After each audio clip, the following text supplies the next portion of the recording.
The capture of Antioch was a momentous victory that lifted Christian spirits. However, once the initial excitement had faded and the Crusaders assessed their situation, they realized their circumstances had scarcely improved. Some significant gains had been made. The city's fortifications, left intact during the battle, now offered protection from Kerboga's advancing forces. Their civilian followers were now safely inside the city and no longer a burden on the army. The Turkish force once stationed within Antioch had been nearly wiped out and no longer posed a constant threat. Yet serious challenges remained. Defending the city's extensive walls required more manpower than the Crusaders currently had. The citadel remained in enemy hands and had to be watched closely. Though its garrison was too weak to launch an attack, it commanded a view over the entire city and could easily communicate with Kerboga. Inside Antioch, the Crusaders were disappointed to find none of the food stores they had hoped for. In their initial frenzy, they had also destroyed much of the city's wealth. Although the Muslim defenders had been defeated, the local Christian inhabitants could not be trusted. The Syrians, in particular, had a history of betrayal and little sympathy for the Latin Crusaders. Their potential for treachery posed a greater threat to those inside the city walls than to an army camped outside them. Moreover, the recent victory brought to the surface a critical and divisive issue. Who should take control of the city? At first, there was no time to resolve this matter. Kerboga was on the approach, and the city had to be defended immediately. Bohemond, regardless of any ambitions he harbored, did not have enough troops to hold the walls alone. Cooperation was necessary, and each Crusader prince took responsibility for defending a portion of the fortifications. The army's urgent priority was to cleanse the city and bury the dead quickly, to prevent an outbreak of disease from the decomposing bodies. While the soldiers carried out this grim task, the Bishop of Le Puy organized the restoration of Christian worship in the Cathedral of St. Peter and other churches that had been defiled by the Turks. The imprisoned Patriarch John was released and reinstated to his ecclesiastical office. Though he was a Greek and no supporter of Latin customs, he was the legitimate patriarch, and his church was still in communion with Rome. Adhemar was unwilling to disregard legitimate authority or local sensibilities. The other Crusaders, recognizing John's suffering in defense of the faith, supported his return, perhaps with the exception of Bohemond, who may have already recognized the potential difficulties this might create for his own ambitions. The Crusaders had barely managed to secure their position in the city when Kerboga arrived. On June 5th, he reached the Orontes River at the Iron Bridge, and by June 7th, he had set up camp outside the walls. From the citadel, Shams ad-Dawla immediately sent envoys to request his assistance. But Kerboga demanded that his own troops be given control of the citadel. Though Shams pleaded to remain in command until the city was recaptured, his request was denied. He was forced to surrender the fortress and all its supplies to Kerboga's trusted commander, Ahmed ibn Marwan. Kerboga's initial strategy was to breach the city by advancing from the citadel. Anticipating this move, Bohemond and Raymond had constructed a makeshift wall to separate the citadel from the city's defenses. Since this was the most vulnerable point in their fortifications, it appears the princes alternated shifts to guard it. After conducting some reconnaissance, Ahmed ibn Marwan launched an attack on this section. The defense was led by Hugh of Vermandois, the Count of Flanders, and the Duke of Normandy. Though nearly overwhelmed, they eventually repelled the assault, inflicting heavy casualties. Following this setback, Kerboga opted for a different approach. He decided it would be more effective to tighten the siege and wait until starvation had sufficiently weakened the Crusaders before launching another assault. On June 10th, he completed the encirclement of the city. The Crusaders attempted to disrupt his forces with a bold sortie, but they were quickly pushed back behind the safety of their walls. This failure plunged the Crusader ranks into despair. Their spirits, which had briefly soared with the recent victory, now hit their lowest point. Once again, food was in critically short supply.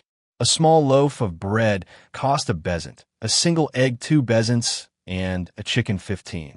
Many resorted to eating tree leaves or dried animal hides to survive. Adhemar of Le Puy made efforts to organize relief for the poorest pilgrims, but his attempts were in vain. Among the knights, some began to believe that Stephen of Blois had made the wisest decision in withdrawing. On the night of June 10th, a group led by William and Aubrey of Grantmesnil, along with Lambert, Count of Clermont, managed to sneak through enemy lines and hurried toward the port at St. Simeon. There, several Frankish ships were docked. When the escapees reported that the crusading army faced certain destruction, the ships quickly departed in search of safer harbors. The fugitives sailed with them to Tarsus. In Tarsus, they rejoined Stephen of Blois, who had considered returning to Antioch upon hearing of its capture, but changed his mind after seeing Kerboga's forces from afar. Notably, William of Grantmesnil was married to Bohemond's sister, Mabilla. His desertion sent a demoralizing message to the rest of the crusading army. To the men trapped inside Antioch, it now seemed that their only hope of salvation lay in the arrival of the emperor and his army. News had already reached them that Alexius had set out from Constantinople.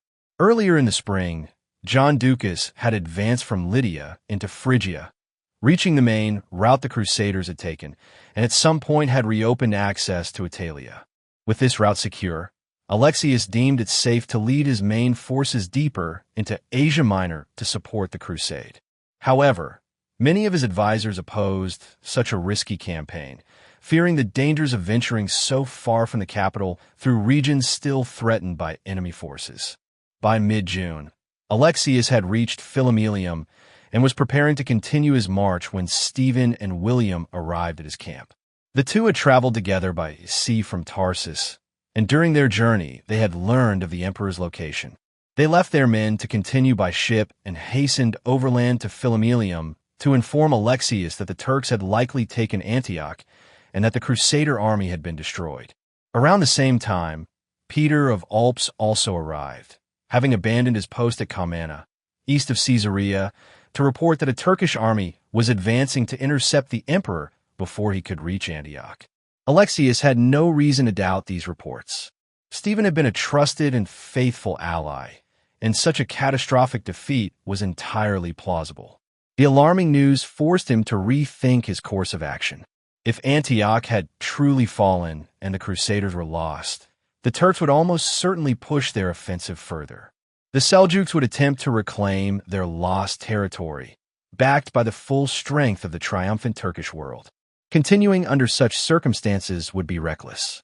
His left flank was already dangerously exposed, and extending his supply lines for a campaign that now seemed futile was out of the question. Even if he had been as bold and impulsive as the Crusader princes, the risks would not have justified the effort.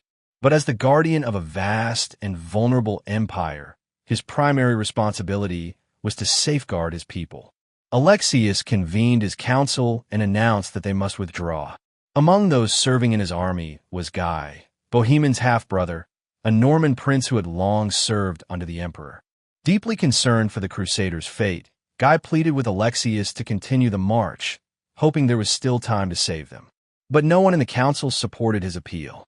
The Grand Byzantine army turned back, leaving behind a buffer of scorched land to protect the recently recovered territories from Turkish attacks. In hindsight, it might have served the empire and the broader peace of Eastern Christendom better if Alexius had followed Guy's urging, even though he could not have reached Antioch in time for the decisive battle. When word reached the Crusaders that the imperial army had retreated, their reaction was one of bitter disappointment. They saw themselves as the soldiers of Christ, fighting the infidel. For the emperor to decline to come to their aid, however hopeless their situation seemed, was seen as a betrayal of the faith. They failed to understand the wider responsibilities Alexius carried. Instead, his withdrawal only confirmed their suspicions and deep mistrust of the Greeks. Byzantium would never be forgiven. The Crusaders came to the conclusion that Stephen of Blois also shared responsibility for their predicament. Their chroniclers condemned his behavior, accusing him of cowardice, and news of his failure quickly spread across Europe. Stephen made his way back home in a leisurely manner. only to be met by a wife who was deeply ashamed of him. She refused to rest until she had compelled him to return to the east in an effort to redeem himself. Meanwhile, Kerboga continued his siege of Antioch. On June 12th, he launched a sudden assault that nearly succeeded in capturing one of the towers on the southwestern wall. The tower was saved only by the courageous actions of 3 knights from Malines. To prevent similar threats in the future, Bohemond ordered entire blocks of buildings near the walls to be burned down, thereby clearing space for more effective troop movements. At this moment of crisis, the morale of the Christian forces was unexpectedly lifted by a sequence of events they took as signs of divine favor. Although the soldiers were weary, hungry, and anxious, their faith remained intact. In such a setting, dreams and visions flourished. For people of the Middle Ages, the supernatural was neither improbable nor rare. They lacked modern understandings of the subconscious mind. Visions were believed to be sent either by God or, less often, by the devil. Skepticism typically extended no further than disbelief in the credibility of the person claiming the vision. This mindset is important to keep in mind when considering the episode that followed.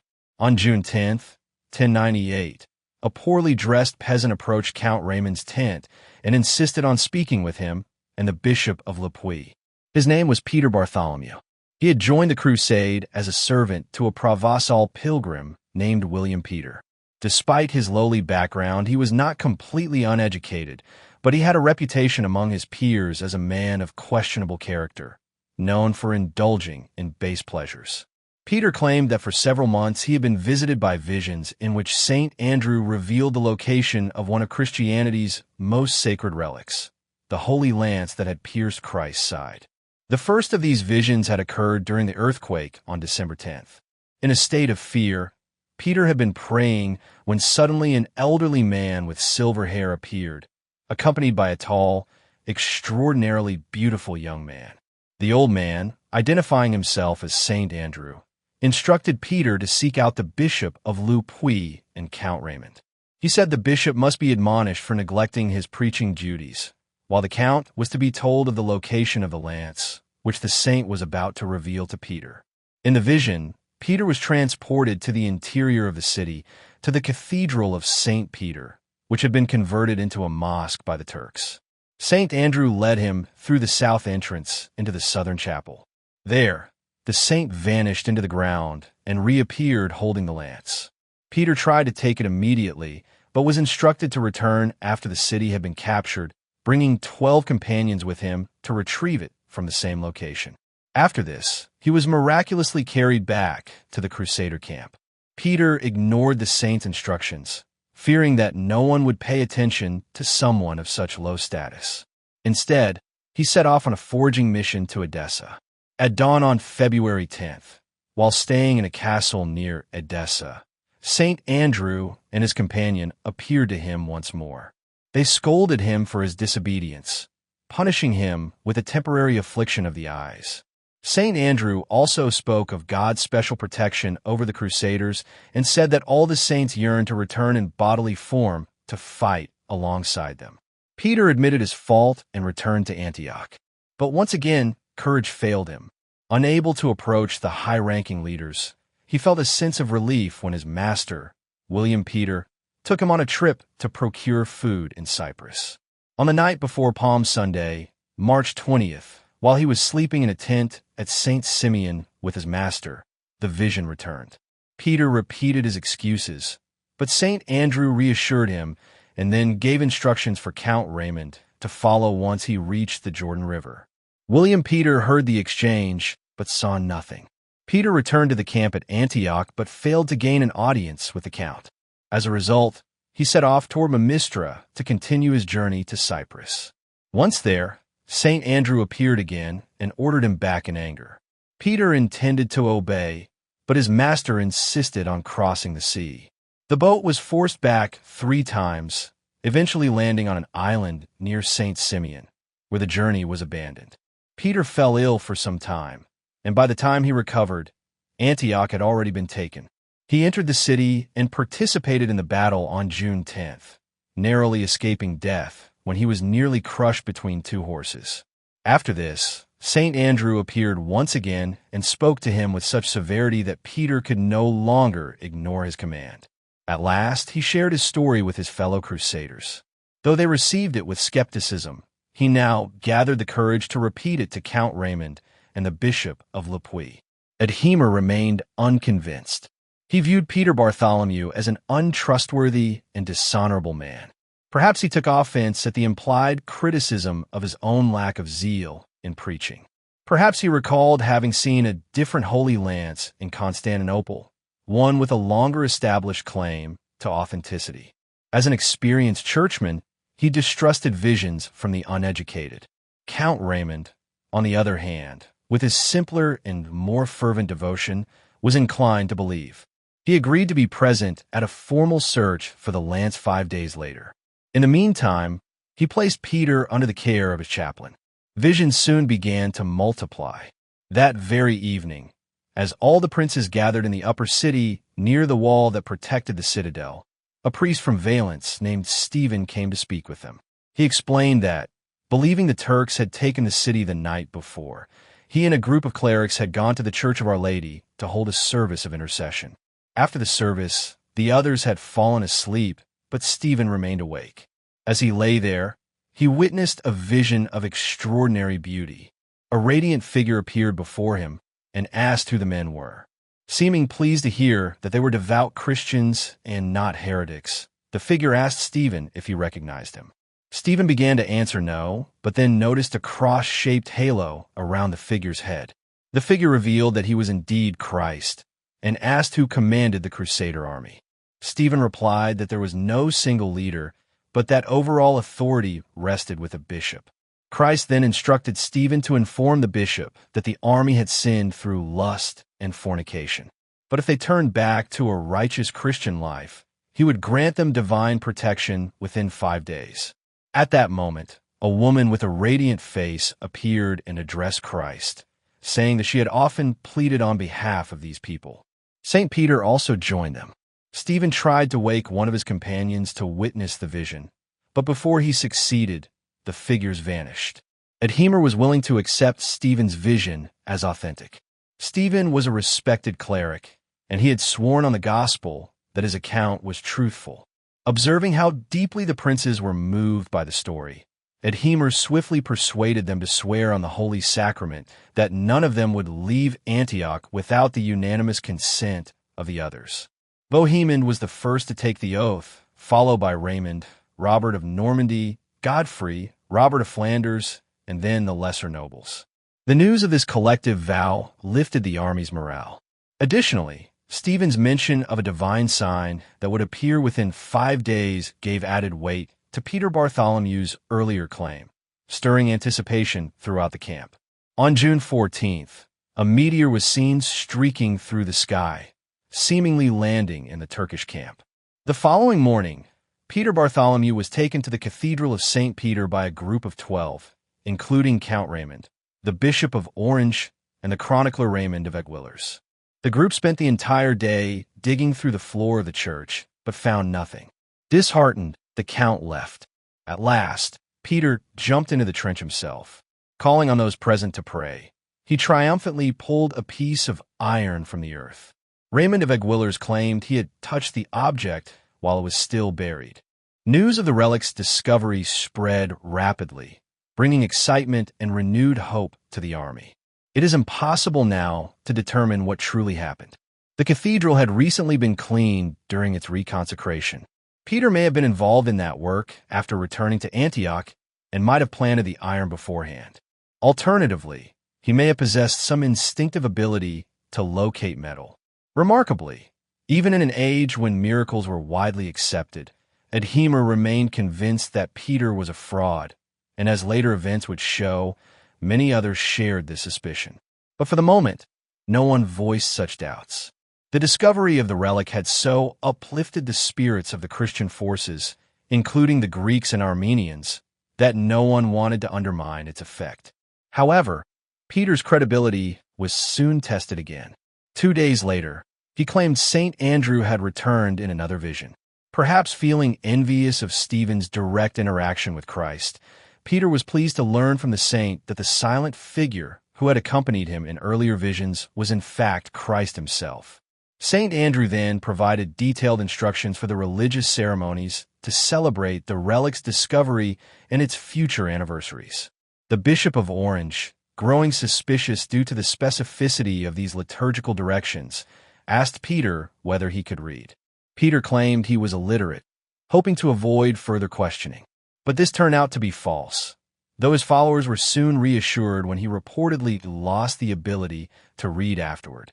Soon after, St. Andrew appeared once more, announcing that a battle against the Turks was imminent.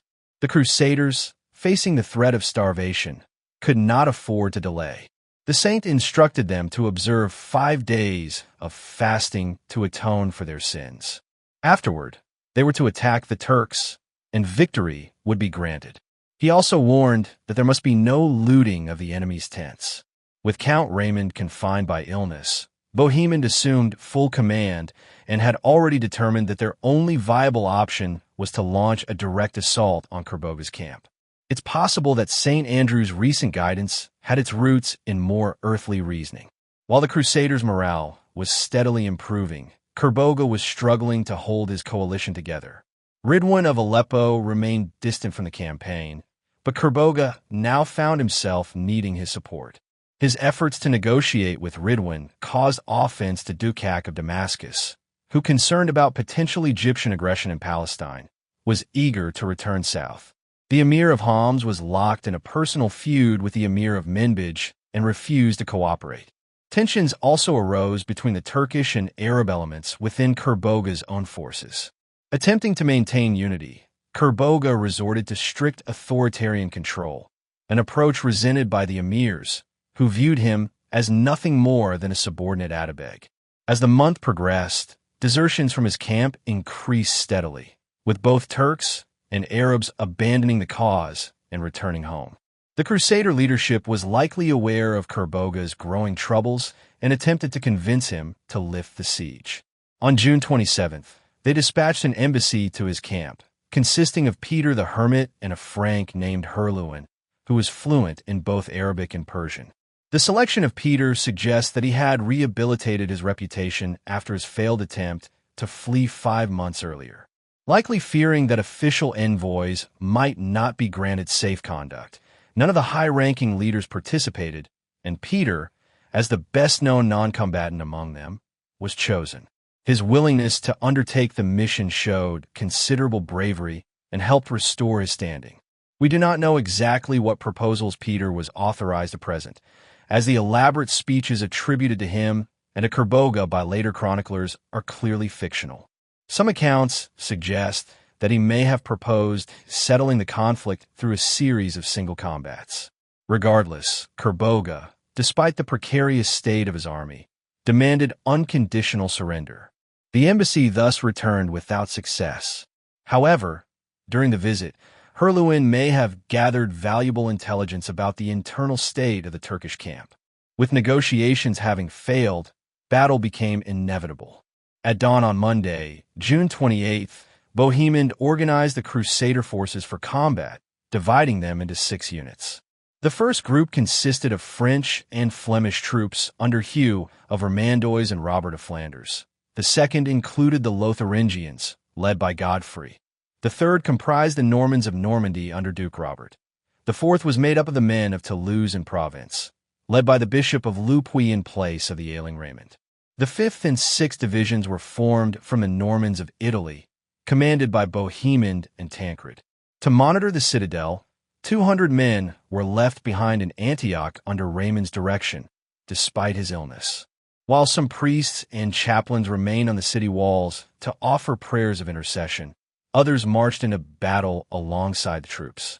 The Holy Lance was entrusted to the historian Raymond of Aguilers, who carried it into the fight. Each commander was marked by his own banner, though the knight's armor had lost some of its shine. Many had lost their horses and were forced to march on foot or ride lesser animals. Yet, emboldened by recent signs of divine favor, the Crusaders advanced with high spirits, crossing the fortified bridge one by one toward the battlefield. As the Crusaders exited the city gates, Kerboga's Arab commander, Wahab ibn Mahmud, urged an immediate attack. However, Kerboga hesitated, fearing that striking too early would only eliminate the Crusaders' vanguard, while waiting might give him the chance to destroy their entire force at once. With his troops growing restless from the prolonged siege, he couldn't afford to delay much longer. Yet, upon seeing the full strength of the Frankish army, he faltered and belatedly sent a herald to propose terms for a truce. The Franks ignored the message and continued their advance. Kerboga then employed traditional Turkish tactics, retreating to lure the enemy into more difficult terrain, where his archers rained arrows upon them. Meanwhile, he dispatched a flanking force to attack the Crusaders' left wing, which was exposed away from the river. But Bohemond had anticipated this and had formed a 7th Division under Reynold of Toul to counter the maneuver. On the main front, the fighting was fierce. Even Adhemar's standard-bearer was killed. Despite the intensity, the Turkish archers failed to halt the Crusader advance, and their lines began to falter. The Franks pressed forward, encouraged by what they believed was a divine vision. A group of knights on white horses, waving white banners, led by Saints George, Mercury, and Demetrius. More tangible support came from within Kerboga's own ranks, as many of his emirs decided to abandon him. They feared that should he win, his power would become too great, and they would suffer the consequences. Led by Dukac of Damascus, they began deserting the battlefield, causing widespread panic. In desperation, Kerboga set fire to the dry grass in front of his lines to slow the Crusader advance and buy time to reorganize. Only Sakman, the Ortakid, and the Emir of Homs remained loyal to him, but even they eventually fled. Realizing all was lost, Kerboga abandoned the battle. His army fell apart in chaos. Following the advice attributed to Saint Andrew, the Crusaders did not stop to plunder the enemy camp. Instead, they pursued the fleeing soldiers as far as the Iron Bridge, killing many along the way. Those who sought refuge in the castle held by Tancred were captured and perished. Many others who managed to escape the battlefield were slain during their flight by local Syrians and Armenians. Kerboga himself barely made it to Mosul with the remnants of his force, but his influence and reputation were forever destroyed. Ahmed ibn Marwan, who had been observing the battle from the citadel, saw the outcome and sent word of his surrender to the city. The messenger was taken to Raymond's tent, and Raymond sent one of his own banners to be raised over the citadel tower. However, when Ahmed saw that it wasn't Bohemond's banner, he refused to recognize it. It appears that he had already reached a secret agreement with Bohemond to be enacted should the Christians win. The gates remained closed until Bohemond arrived personally, at which point the garrison was allowed to leave unharmed. Some, including Ahmed, even converted to Christianity and joined Bohemond's forces. The Crusader victory, though unexpected, was total. It secured Antioch for the Christians, but left unresolved the issue of who among them would rule it. All the princes except Raymond had sworn an oath to hand the city over to the emperor, yet Bohemond made it clear he intended to keep it. Most of the other leaders, apart from Raymond, were willing to let him have it. After all, it was Bohemond who had devised the plan for capturing the city, and it was to him that the citadel had surrendered. Although uneasy about breaking their oaths, the leaders reasoned that the emperor was far away. He had not come to help them. Even his representative had abandoned them. They had taken the city and defeated Kerboga without imperial aid. Waiting for Alexius to appear or send a representative seemed unrealistic, and risking the defection of their most capable commander over a legal technicality appeared unwise. Godfrey of Lorraine, for instance, clearly saw little point in opposing Bohemond's ambitions. Raymond, however, remained firmly opposed. His hostility toward Bohemond was long-standing and personal, but not purely so. He had established friendly relations with Alexius in Constantinople and understood that denying Antioch to the empire would jeopardize the Crusaders' ties with Byzantium. Without imperial support, maintaining supply lines and defending against future Muslim counterattacks would become much more difficult. The unity of Christendom was at stake. Adhemar of Le Puy shared Raymond's perspective. Committed to cooperation with Eastern Christians, as Pope Urban had wished, Adhemar recognized the strategic danger in alienating Byzantium. It was likely Adhemar's influence that led to Hugh of Vermandois being chosen to present the situation to Emperor Alexius. With Antioch now secured, he wanted to return home and planned to travel via Constantinople. At that time, the Crusaders still believed Alexius was making his way through Asia Minor. They had not yet heard of his retreat following his meeting with Stephen of Blois. Adhemar and Raymond hoped that Hugh's mission might encourage the emperor to continue his advance toward them. In the meantime, it was decided that the Crusaders would remain in Antioch until November before proceeding toward Jerusalem. This was a logical decision. The army was exhausted, and to march during the intense heat of the Syrian summer would have been reckless. Additionally, the matter of Antioch's governance still needed to be resolved. Adhemar likely hoped that by November the emperor would have arrived. Hugh departed in early July, accompanied by Baldwin of Hainaut. However, as they traveled through Asia Minor, their group was ambushed and heavily attacked by Turkish forces. Baldwin disappeared during the encounter, and his fate was never discovered. By the time Hugh finally reached Constantinople in the autumn and was able to explain the situation in full to Alexius, it was too late in the year for a campaign across the Anatolian mountains. A journey to Antioch would have to wait until spring. Back in Antioch, tensions began to rise. Initially, the citadel had been shared by Bohemond, Raymond, Godfrey, and Robert of Flanders. However, Bohemond retained personal control over the key towers. Eventually, he succeeded in removing the troops of his fellow leaders, leaving Raymond's protests unheeded.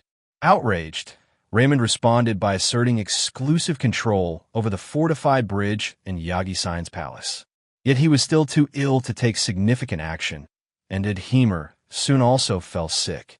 With both leaders from the southern French contingent incapacitated, their followers found themselves mistreated by other forces in the army, especially the Normans.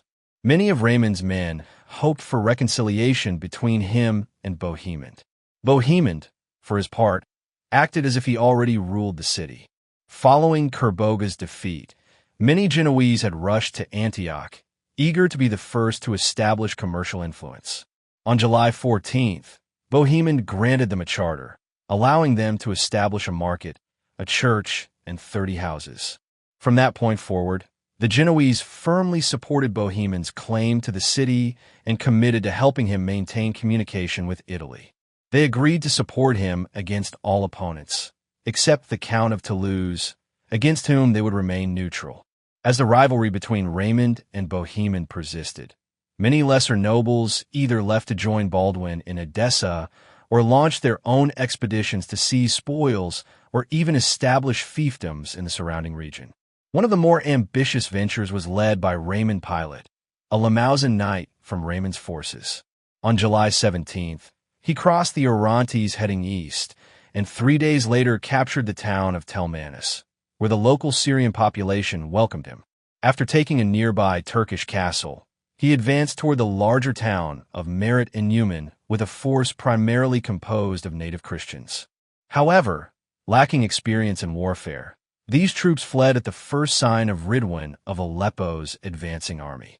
Nevertheless, Ridwan was unable to dislodge Raymond Pilot from Telmanus. In July, a severe epidemic broke out in Antioch.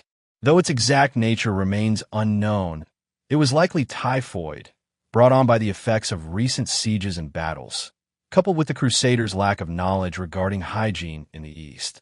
One of the first prominent casualties was Adhemar of Le Puy, whose health had been steadily declining. He died on August 1st. Adhemar's death marked one of the greatest losses of the Crusade. Though the chroniclers often portrayed him as a somewhat elusive figure, their accounts make clear that no other crusader held as much personal influence. He commanded universal respect as the Pope's official representative, and his own virtues earned him the deep affection of the entire army. Adhemar was charitable, tending to the needs of the poor and the sick. He was modest, never overbearing, yet always prepared to offer sound counsel. As a strategist, He was both brave and intelligent. The success at Dorylaeum was largely attributed to his leadership, and he had presided over many of the army's councils during the siege of Antioch.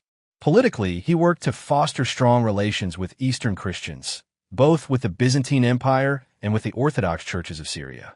Adhemar had been a close confidant of Pope Urban and fully understood the Pope's intentions for the crusade. While he lived, he managed to temper the racial and religious intolerance that some Franks harbored and to keep the selfish disputes among the princes from undermining the mission.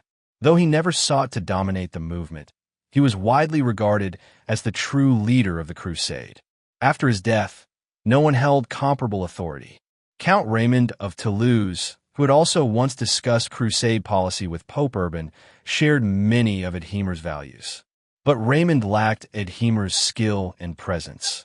He could only argue with Bohemond as an equal, not as the voice of the church.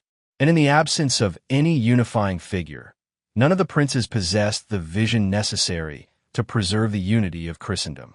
Adhemar's generosity, wisdom, and integrity were never questioned, even by those whose ambitions conflicted with his ideals. Even Bohemond's own followers mourned him as deeply as the men from France, and Bohemond himself vowed to carry Adhemar's body to Jerusalem. His passing left the army deeply shaken and troubled. There was, however, one man who did not share in the grief. Peter Bartholomew had never forgiven Adhemar for doubting the authenticity of his visions. 2 days after Adhemar's death, Peter took his revenge.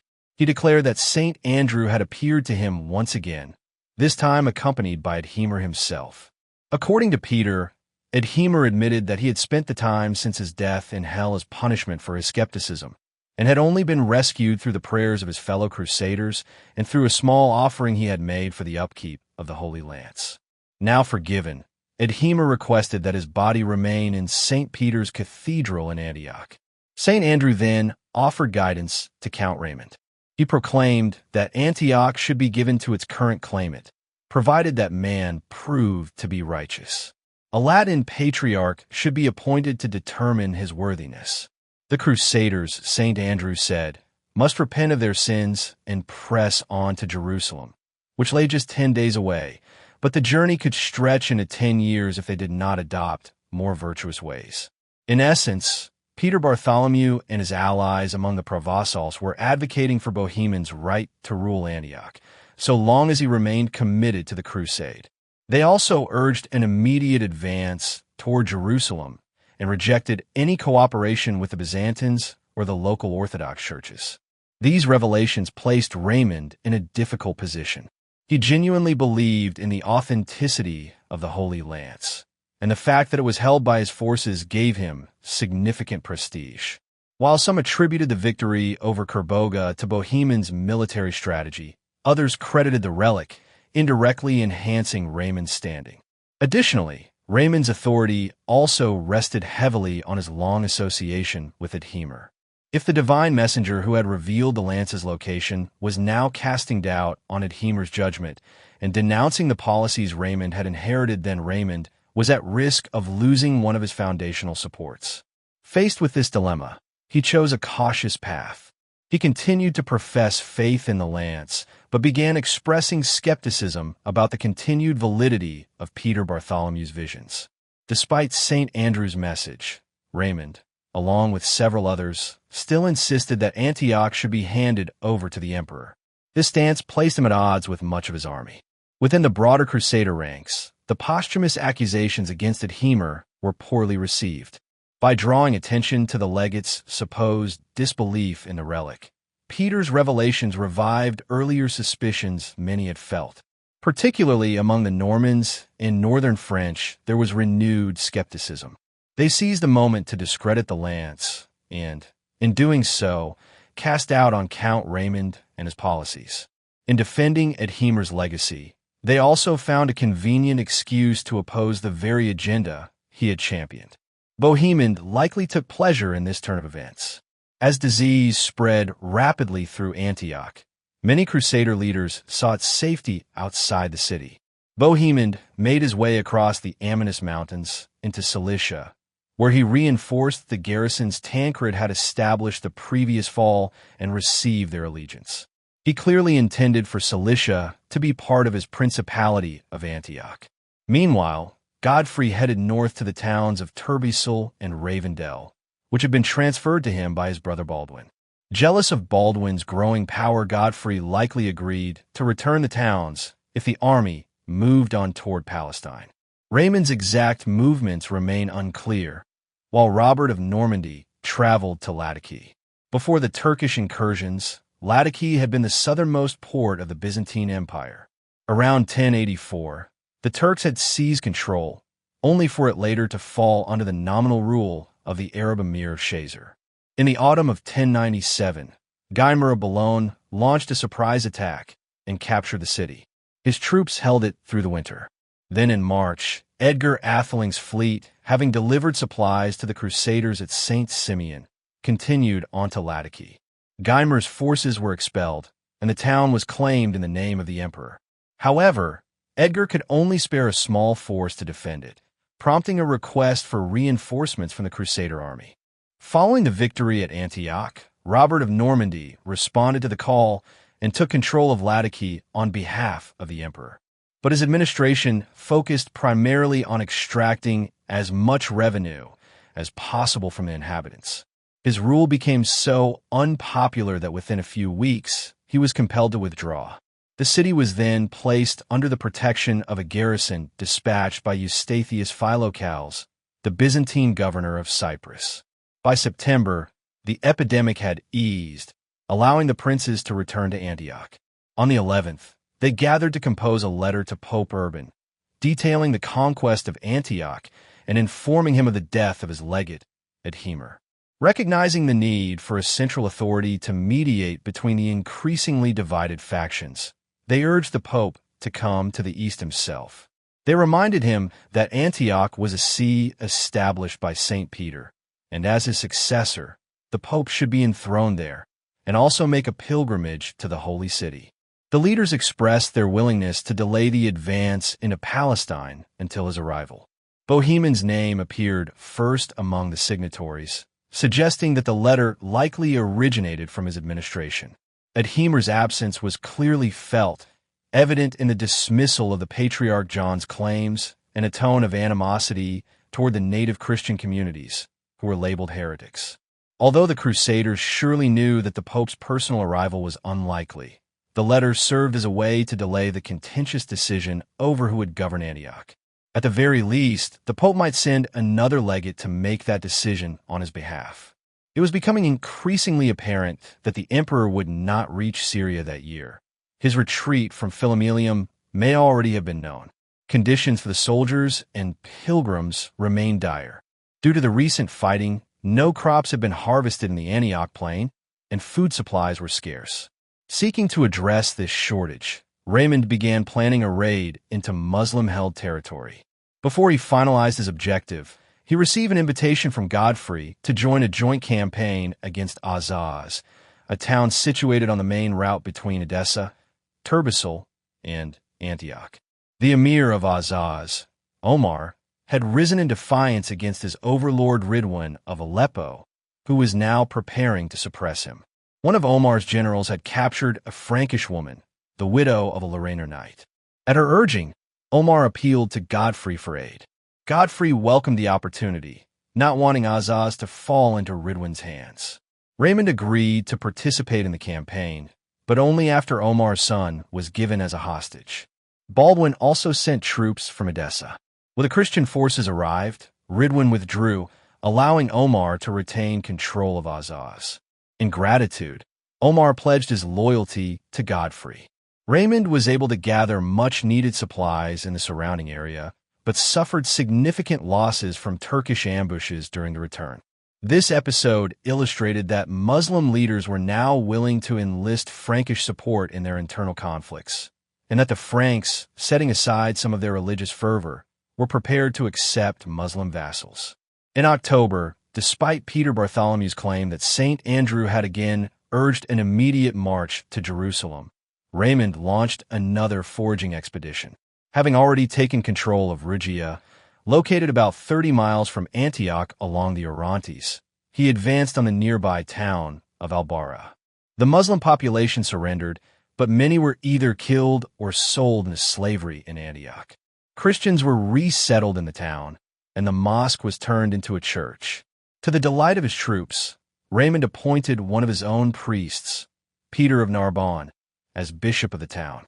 This appointment was made solely because there was no existing Orthodox bishopric in Albara. At the time, there was no thought of a formal division between the Greek and Latin churches that would necessitate parallel ecclesiastical hierarchies. Though Peter of Narbonne was Latin, he was consecrated by the Greek Patriarch John of Antioch. Still, this marked the beginning of a Latin church presence in the East and encouraged crusaders like Peter Bartholomew, who were eager to see Greek clergy replaced by Latin ones. Following Kerboga's defeat, the princes had vowed to begin their journey to Jerusalem in November. On the first day of that month, they gathered in Antioch to deliberate their next steps. Raymond came from Albara, where the bulk of his forces remained stationed. Godfrey arrived from Turbessel, bringing with him the severed heads of Turkish captives taken during a series of minor raids. The Count of Flanders and the Duke of Normandy were already in the city, and Bohemond joined them 2 days later. On the 5th, the princes and their advisors convened in the Cathedral of St. Peter. It quickly became clear that unity was lacking. Bohemond's supporters opened the discussion by asserting his rightful claim to Antioch. With the emperor nowhere in sight, and Bohemond acknowledged as a capable leader feared by the enemy, their case was strong. Raymond responded sharply, reminding them of the oath to return Antioch to the emperor. Although Godfrey and Robert of Flanders were sympathetic to Bohemond's claim, they hesitated to voice their support for fear of being accused of perjury. The dispute dragged on for days. Meanwhile, the soldiers and pilgrims outside the city, weary from delays and hardship, grew increasingly restless. Driven by a desire to fulfill their vows and reach Jerusalem, they delivered an ultimatum to their leaders. They declared that those who wished to stay and enjoy Antioch's wealth or wait for imperial rewards were free to do so, but they themselves would continue to Jerusalem. If the princes persisted in their quarrel over Antioch, they threatened to tear down its walls before departing. Concerned by the threat of civil strife, the more moderate leaders called for a closed meeting limited to the chief princes. Though tensions remained high, a temporary agreement was reached. Raymond agreed to accept the council's eventual ruling on Antioch, provided that Bohemond pledged to join the Crusades' advance to Jerusalem. Bohemond, in turn, swore before the bishops that he would neither delay nor undermine the campaign for personal gain. Although the matter of Antioch's ownership remained unresolved, Bohemond retained control over the citadel and the majority of the city, while Raymond held the fortified bridge and the palace of Yagi-Sign, which he entrusted to William Erminger. No firm date was set for the army's departure for Jerusalem. In the meantime, to maintain momentum and occupy the troops, the leaders decided to target the fortress of Merida-Newman, a strategic move to secure the Crusaders' left flank during the eventual push south into Palestine. On November 23rd, Raymond and the Count of Flanders departed for Rugia and Albara, reaching the walls of Merida-Newman on the 27th. Their initial assault the next morning failed, and a second attempt later that day also ended in frustration. It was then agreed that the town would be subjected to a formal siege. Despite surrounding the city completely, progress was slow for 2 weeks. Timber was scarce and had to be gathered from the surrounding countryside to construct siege engines. Food shortages also became severe, with some troops abandoning their posts to forage for grain and vegetables. Finally, on December 11th, after Peter Bartholomew declared that victory was near, Raymond's forces deployed a massive wooden siege tower, built under the direction of William of Montpellier, against one of the city towers. While a direct assault from the structure failed, it provided cover for miners to undermine the wall beside the tower. That evening, the wall collapsed, and low-ranking soldiers breached the city and began to loot. Eager to replicate his success at Antioch and envious of Raymond's progress, Bohemond sent a herald proclaiming that if the town surrendered to him, he would spare all defenders who sought refuge in a hall near the main gate. Fighting diminished overnight. Some citizens, realizing that their defenses had been breached, fortified their homes and offered tribute in exchange for mercy. Others fled to the hall promised as a sanctuary. But when hostilities resumed the next morning, mercy was abandoned. The Crusaders stormed the city, killing everyone they encountered, forcing their way into homes, looting, and setting buildings ablaze. Those who had trusted Bohemond's promise of protection fared no better. The men were slaughtered, and the women and children were sold into slavery. Throughout the siege, coordination between Bohemond's and Raymond's forces had been strained. After the city was taken, Bohemond seized most of the spoils through underhanded tactics, reigniting the long-standing hostility between the southern French and the Normans. Raymond laid claim to the town and intended to place it under the authority of the Bishop of Albarra. Bohemond, however, refused to withdraw his troops unless Raymond relinquished his holdings in Antioch. In retaliation, he began to publicly challenge the legitimacy of Peter Bartholomew's visions. Discontent was spreading throughout the Crusader camp, particularly among Raymond's men, who were eager to resume the march to Jerusalem. Around Christmas, representatives of the soldiers approached Raymond, promising to recognize him as overall leader of the crusade if he would initiate the expedition. Feeling unable to decline, Raymond departed Merit and Eumen for Rugia a few days later, declaring that preparations to move toward Palestine were underway. With this, Bohemond returned to Antioch, and control of Merit and Eumen was handed over to the Bishop of Albarra. Yet despite his declaration, Raymond hesitated. He found it difficult to proceed south while Bohemond still controlled Antioch. Sensing that Raymond's delay was eroding discipline among his troops, Bohemond proposed delaying the campaign until Easter. Seeking to resolve the leadership crisis, Raymond called for a meeting of the princes at Rugia. There, he attempted to secure their loyalty through financial incentives. His offers appeared tailored to each prince's influence. 10,000 sous to Godfrey and Robert of Normandy, 6,000 to Robert of Flanders, 5,000 to Tancred, and smaller amounts to minor lords. Bohemond, notably, was offered nothing. Raymond had hoped this would solidify his command over the crusade and neutralize Bohemond's influence, but his proposals were met with indifference. While the nobles debated at Rugia, conditions in Merit and Eumen deteriorated rapidly. The troops, already weakened by starvation, had exhausted the area's resources. Driven by desperation, they resorted to cannibalism. Even their Turkish enemies were astonished by the Crusaders' endurance. As Raymond of Aguilars later lamented, this perseverance went unrecognized until it was too late to capitalize on it. The Bishop of Orange, a key figure among the Provençals, succumbed to the suffering. Eventually, despite opposition from the Bishop of Albarra, the soldiers resolved to compel Raymond into action by dismantling the town's fortifications. Upon hearing the news, Raymond rushed back, but recognized that he could delay no longer. On January 13th, 1099, Raymond led his army out of Merit and Eumen to resume the crusade. As a sign of humility and devotion, the Count walked barefoot at the head of the procession. The burning city behind them served as a symbol that there would be no turning back. All of Raymond's vassals accompanied him. The Bishop of Albarra and Raymond Pilate, Lord of Telmanus, abandoned their towns to follow. The garrison he had left behind in Antioch under William Erminger, unable to resist Bohemond's forces, soon followed as well. Among the other princes, Robert of Normandy immediately joined Raymond, bringing Tancred along, likely at Bohemond's insistence to ensure that Norman Italian interests were represented in the campaign. Godfrey of Lorraine and Robert of Flanders delayed their departure for nearly a month until pressure from their troops compelled them to follow. Bohemond and Baldwin, however, remained behind to consolidate control over the territories they had taken. Thus, the rivalry between the two prominent princes reached a kind of resolution.